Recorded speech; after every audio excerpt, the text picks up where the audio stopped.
The governor announces a plan to pave the way toward Medicaid expansion next year. Plus, a fight for fair insurance coverage for Kansas amputees is brewing. And a shakeup in the race for U.S. Senate. But it doesn't end there. That's what we're talking about right now on Kansas Week.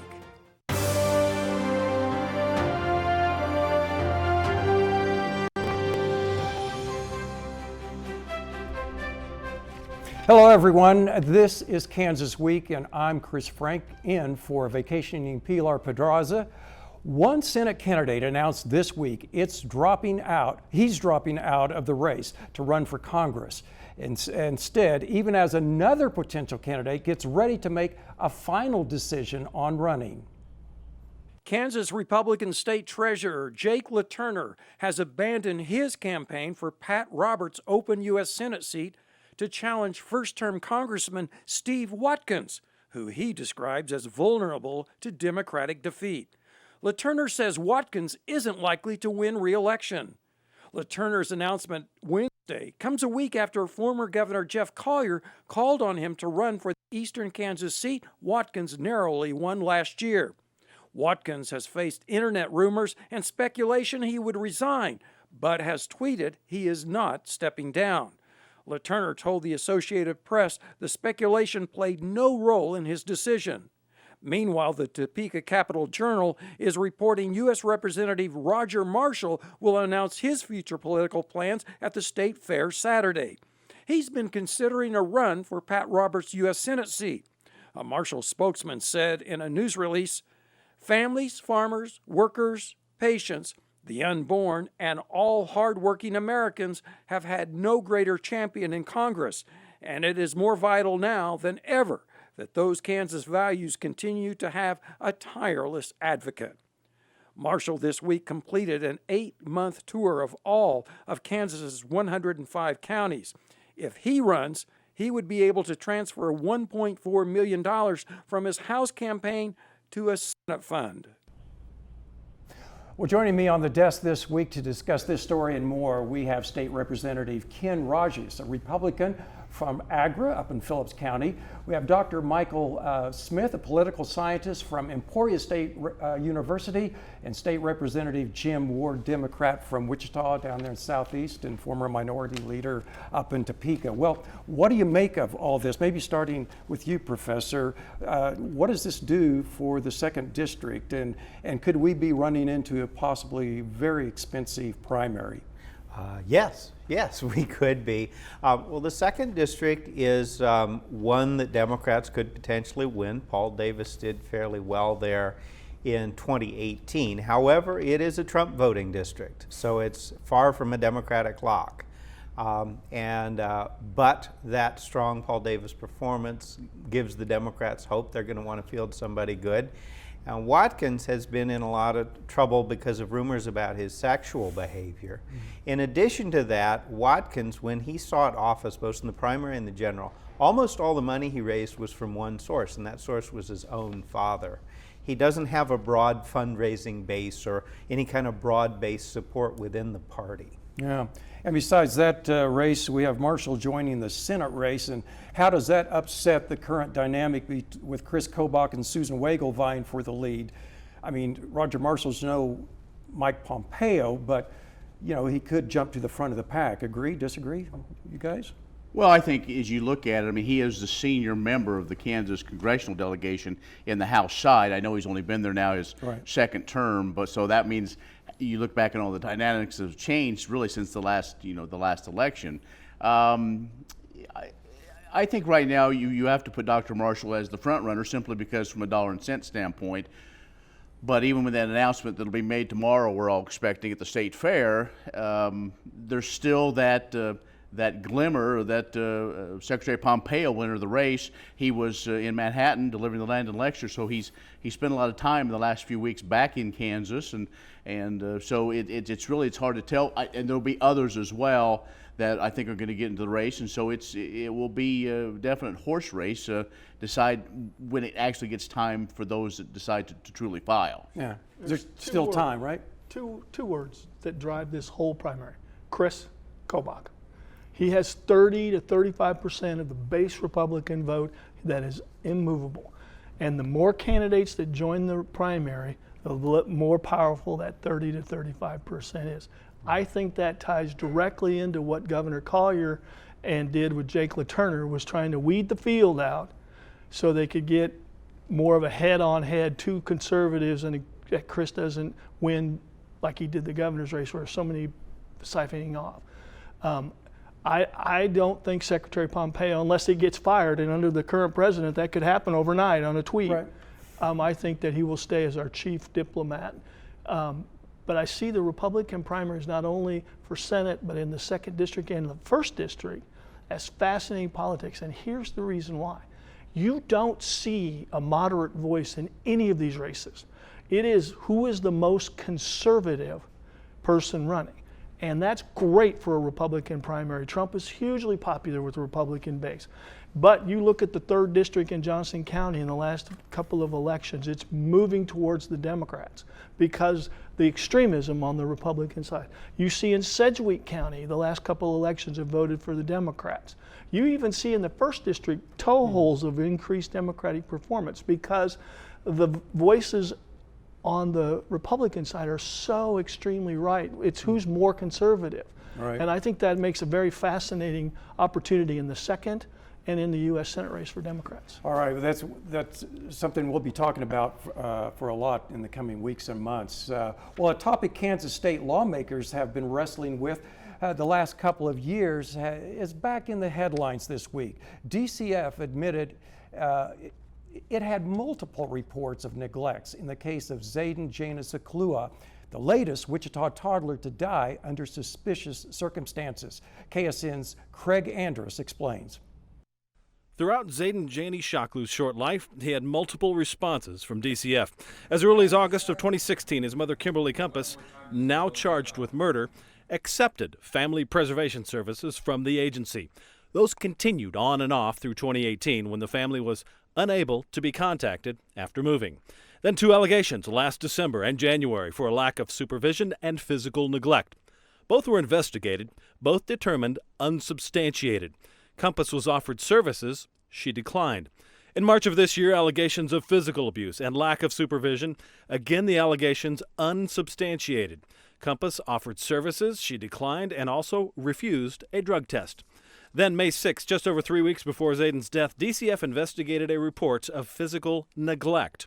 Again, the allegation was unsubstantiated.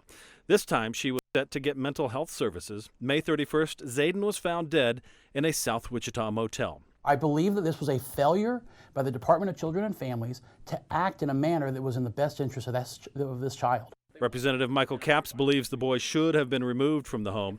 DCF maintains they investigated and families can decline help. If it's just the agencies at DCF offering family preservation services to a family, that family does have the option to decline those services. He says courts can mandate services or a drug test, but typically that happens after a child is in DCF custody, and sometimes they struggle finding a family if they've moved or refuse help. The agency obviously is not taking this issue seriously enough. We have children dying, and our law enforcement community is saying we want to help. Well, at what point does this call for major changes at DCF? I mean, some Wichitans certainly are wondering. We passed that point 3 years ago. Okay. I mean, this isn't the first one. Evan Brewer is one that most Wichitans will remember. There were the child who was killed in El Dorado, one down in Winfield, one up in Johnson County. There's a systemic problem within the agency, and here's my frustration. 2 years ago, we put together a commission to do oversight, who made a series of recommendations, very few of which have been implemented, and the effect was to eliminate the oversight committee for a variety of political reasons. Until we as legislators take this seriously, we're going to have more of these stories, and that's unacceptable. Yeah, all right. Well, moving on right now, a Derby woman is one of 2 million amputees living in the U.S., and the devices that she and others need to function in everyday life aren't always covered by insurance. KAKE's Greg Miller spoke with Julie Dombo about how she's hoping to change that. So I'm on a mission Julie Dombo's daily routine is a lot harder than most. And then going around the house picking things up. Her myoelectric limbs were vital to her independence, and she knows how lucky she is to have them. We went through a whole year of begging Blue Cross Blue Shield to pay for my hands, and they refused. Even though I did a video of everything I could and couldn't do and sent it to the CEO of Blue Cross Blue Shield, they still said no. 4 years ago, Dombo was shot in a cell phone store in Derby. She spent months in the hospital as doctors told her they'd have to amputate both her hands and her feet. But she insists on staying positive. But the support system was so huge here, we aren't going anywhere. We're staying right here in Kansas. A donor stepped up to pay for her prosthetics in late 2016. Just one of those devices can cost at least $90,000. That's the finger pointing one, if I wanted to point at something. But over time, Dombo and her husband started thinking about all the other amputees who are stuck without coverage. Kansas has an archaic policy driven by insurance companies, and I'm hoping that our politicians will listen to the people rather than the insurance companies. We want to pay it forward to people that need the help. So now she's pushing lawmakers to bring the Insurance Fairness for Amputees Act to Kansas. There's 500 new amputees every day in the United States. 21 other states have similar legislation, including Colorado, Iowa, and Missouri. She wants Kansas to be number 22. So that's the handshake mode. Using her tragedy to create a better life for amputees like herself. All it says is, I as an amputee have the right to my medical necessities just like you do. In Derby, Greg Miller, Cake News on your side. Well, what options does the insurance commissioner have to make changes in something like this? It would take legislation. First of all, I want to compliment Julie. I don't know if you remember, she was the victim of gun violence, which Right. is the result At of the her AT&T shop. Right, I think. and that's what caused her need for these. I'll give you an example of the absurdity of the insurance companies. They told her she could have legs or a wheelchair. Now, anybody who knows amputees knows that wearing prosthetics will cause sores on your legs, and there are times you just can't. Right. So those kinds of ridiculousness. Here's another one. They will pay for prosthetics internally.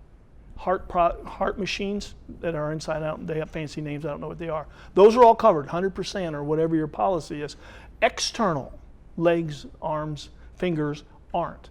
What it would take is a law that said you'll treat the whole body and you will include these in the policy. I mean, I think that's something that we'll look at. I mean, I think it should be a bipartisan issue. I mean, so much of our politics gets involved in one side or the other, and this is something that we all have had issues with insurance companies of what is and isn't covered. So I think that's something, but yeah, that's going to have to take place legislatively. I mean, the insurance department can't necessarily command them. It's got to be something that's done through the process. And so if Representative Ward brings something, I'm sure we'll take a look at it. Yeah. We're going to try to put together a bill with bipartisan support and begin that conversation because it's too important to leave. So we could become one of those other states like the 21 or 22 that already have I it. think if you look in the story, a lot of times our legislation is based on what our neighbors do, and especially with Missouri. So with Missouri picking that up, I think you'll see a lot more attention probably being paid. Give some momentum to Right, it. I think. All right. Well, moving on, Governor Laura Kelly this week began preparing for the possibility of expanding Medicaid by creating a task force to find the best model for Kansas. Laura Kelly announced the new task force from the State House in Topeka this week. The council includes both Democratic and Republican lawmakers and is tasked with not only finding the best way for Kansas to proceed to Medicaid expansion, but updating data on its impact since the last time lawmakers studied expansion 2 years ago. Figure out how we can best serve Kansans, get them the access they need to affordable health care, and bring Kansas dollars back to Kansas. Along with lawmakers, the task force includes health professionals and representatives from the state's Medicaid contractors. The council is a mix of new and veteran voices and will meet 3 times before the end of the year to explore the issue. Well, how much impact could a study like this have on expanding Medicaid? Anyone? I'll jump in. Yeah. I think it could potentially be significant. Obviously, there's the bipartisan piece. The other thing that I think people need to understand about Medicaid expansion is that this is not the old stereotypes about public welfare programs. The hospitals that are the most at risk are rural hospitals, and there are a number of reasons for that. One of them is that Kansas has pretty good roads. And that what happens is people with insurance, people that are a little younger and able-bodied or have family members who have reliable transportation, tend to go to the metropolitan centers. They go to Topeka, they go to Wichita, they go to Kansas City. They don't go to the hospitals in, say, Fort Scott, where the hospital where my aunt worked for many years closed recently. Yeah. And so what happens is you get a sicker, poorer population in these rural hospitals because they don't have that option to drive to Topeka or Kansas City or Wichita. And that's a heavy Medicaid caseload. It's also, folks may not have had the preventative care or the self-care, and so that's some unique challenges. And so I think the reason why you see some conservatives and Republicans and rural representatives looking at Medicaid expansion is because we know that rural America is heavily Republican in most areas, including Kansas, and they're actually the ones with the most at stake. Yeah. I can't tell you how many times I've done stories over the years on rural hospitals that were there and aren't there any longer, and ones like even down in Wellington that have struggled with this. You're in a rural area. What do you think on that? In my district, I have basically critical access hospitals. And I think when we define rural, I would like to define it differently. Right. Fort Scott, in my opinion, is not rural. Also, it's not a critical access hospital either. It was owned by a private company. Look at that company. Some of those hospital closures we've had in Kansas was that company. So let's have an honest conversation. I mean, we talk about this, and I understand, but critical access hospitals, the rural hospitals, their reimbursement rates are different. And so, but again, last year in the legislature, Medicaid expansion passed in the House. The Senate has said they will take it up. This is part of the process to get that. We'll have a vote. Whether I'm for it or against it, it's going to pass. If the Senate passes it, we'll see if it's going to be something that we can compromise, because I'm sure that the Senate version will be different, and I don't know if the governor will like probably what will get the Senate to pass it. Right. But again, it's an election year, and so certain senators have made promises.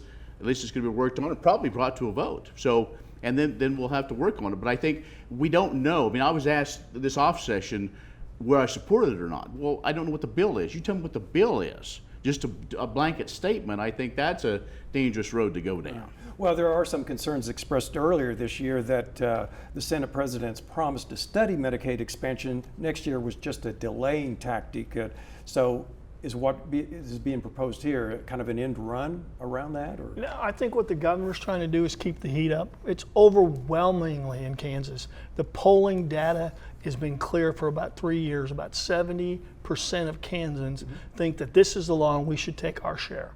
And it has a direct impact on the hospital economy of our state, rural and urban, and it helps 150,000 working Kansans who work the $10 an hour jobs. So I think the governor is just trying to keep the heat turned up. There is not a person sitting in the legislature who does not know Medicaid expansion, what it entails, what the pieces are, what the various ideas for slowing it down or making it more difficult to use. It's time for us to do what the people hired us to do. Vote on it. If you're against it, make your arguments and vote no. But don't obstruct the process and prevent a vote. Are we missing the opportunity for federal money that would, $3 billion, give or take $100 million here. That's what the Hospital Association has estimated Kansas has lost out. And here's the thing, they're not reducing our federal taxes because we didn't use this money. They're sending it to Florida, Pennsylvania, Colorado, and the other 39 states who have taken advantage of this program.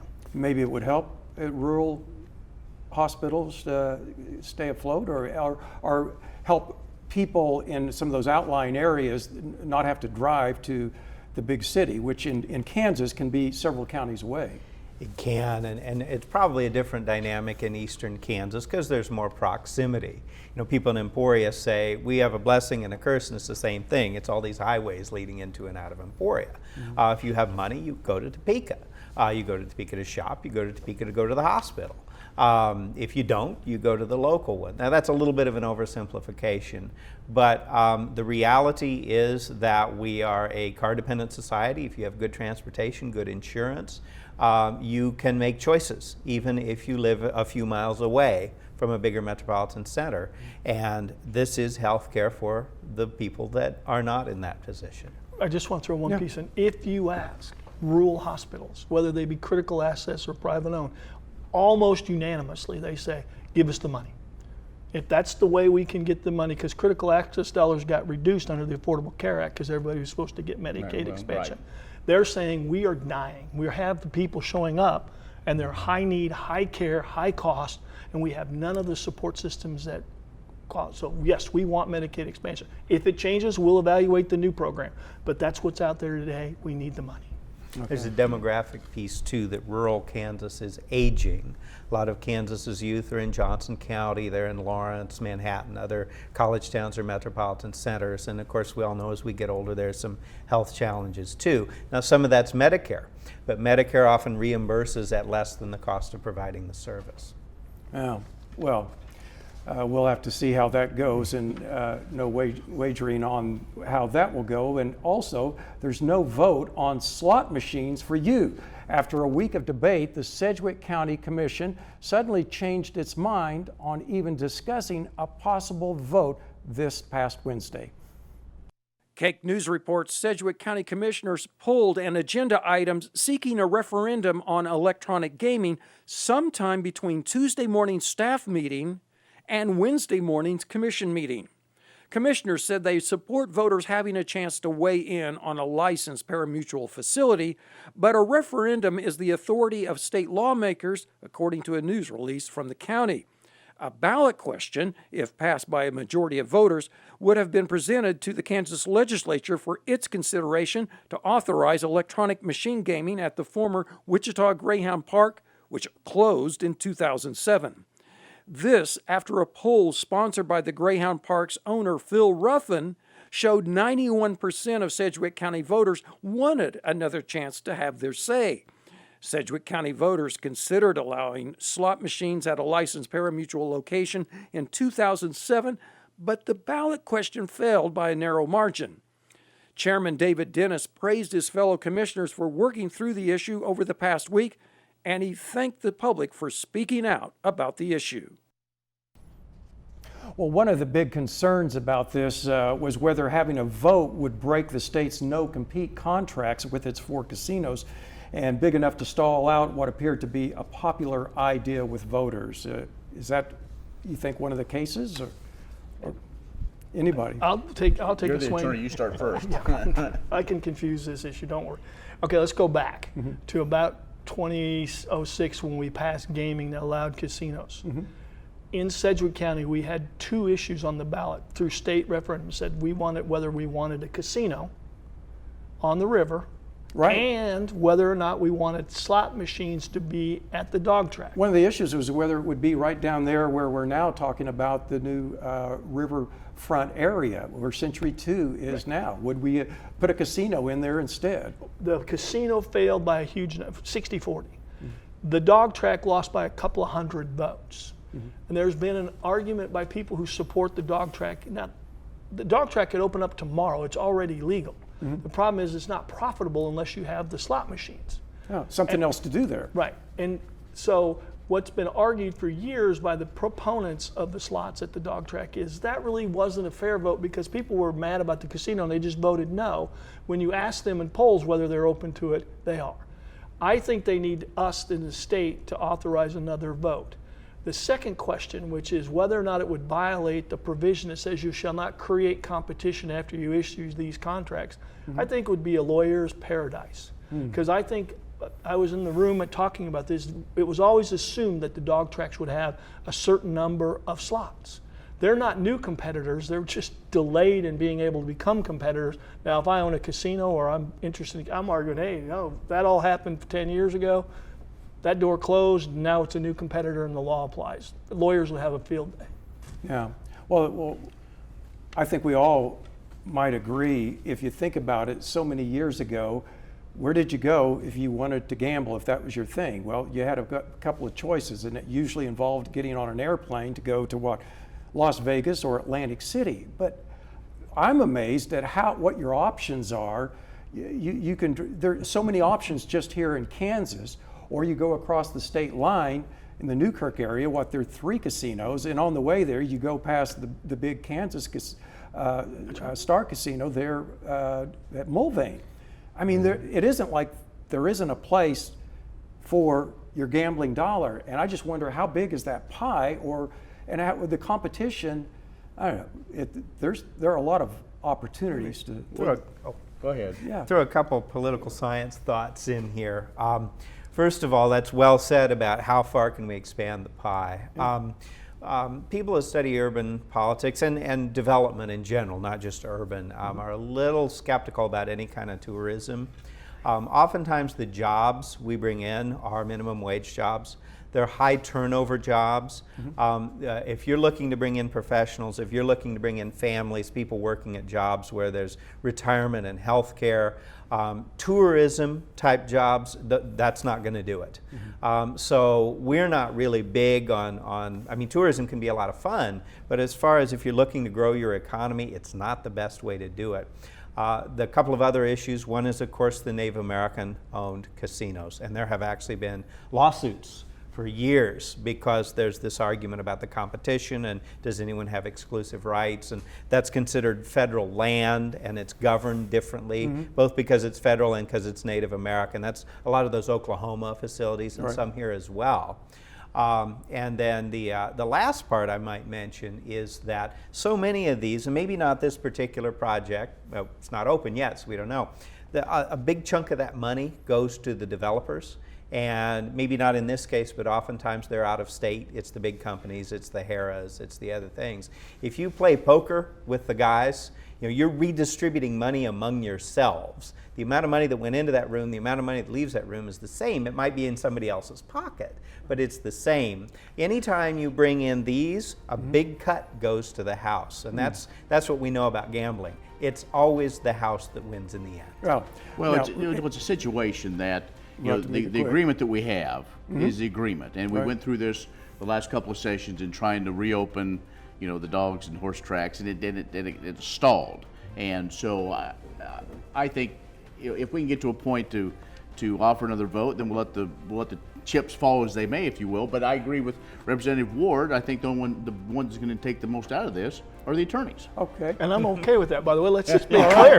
Nothing wrong with that. I want to thank all of you, Ken, Michael, and Jim, for joining us, but we'll have to gamble on that at another time, and we want to thank